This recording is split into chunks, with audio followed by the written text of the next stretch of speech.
Greetings. This is Sister Rebecca, a servant of God, and some of you know me by the name of Holly Hood. And I'm coming to you today because, as a lot of you who follow me know, I have been working diligently on my book entitled Fake Blood, which is the true story of how I went undercover in the Bloods gang in a desperate search to find my daughter. I'm making a movie out of the book, and this is so important on so many levels. It is an anti-gang movie, and it is my goal to use the majority of the proceeds from this film to support anti-gang initiatives. For the uninformed, you really need to know that the worst secret society out there are the gangs. They are infiltrating our communities, they are killing our children, and they are recruiting at an enormous rate.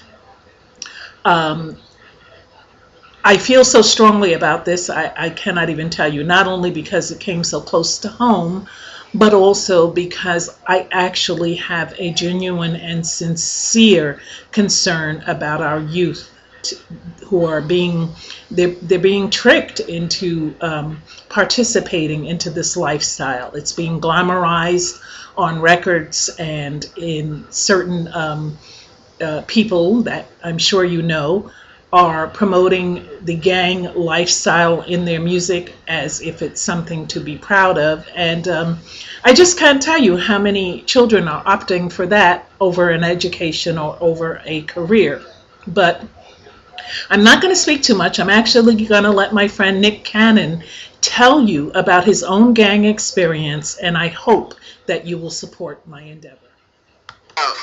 You actually joined a gang when you were younger. Man, you know what? I wouldn't say I joined the gang. Like, it wasn't like the Boys and Girls Club or like those things where you could walk up and sign up.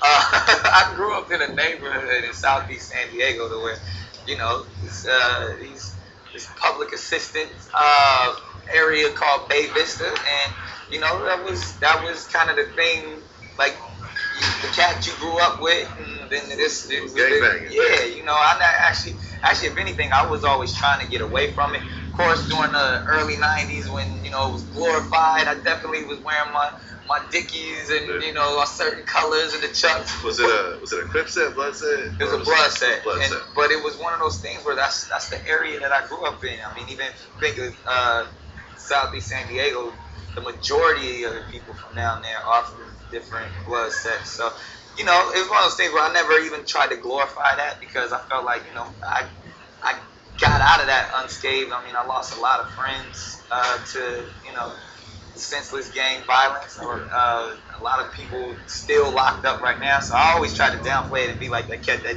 was allowed to get away from. Well, you said in an interview that you got shot at, and you were okay with being corny ever since. Ever since then, I remember that day. You know, it's interesting too, like because it was a time, you know, actually during high school where I felt like I was at a crossroads. And I actually remember even having this conversation with my family, like, yo, a lot of my friends are getting shot. A lot of people I know close to me are dying. I have an opportunity to be in this entertainment thing, and obviously everybody wants to be successful at something. But when one day, you know, people are shooting drive-bys at your school, and you know you're going to football games and not really making it home, and the next day you can, you know, take a train ride to Los Angeles and you don't have to deal with any of that because you're in Hollywood. Yo, man, once Nickelodeon called, I locked in. I forgot about all of that stuff. I was going to be the corniest dude. Especially when corny checks start coming, too. You ain't see another pair of khakis or rags or none of that.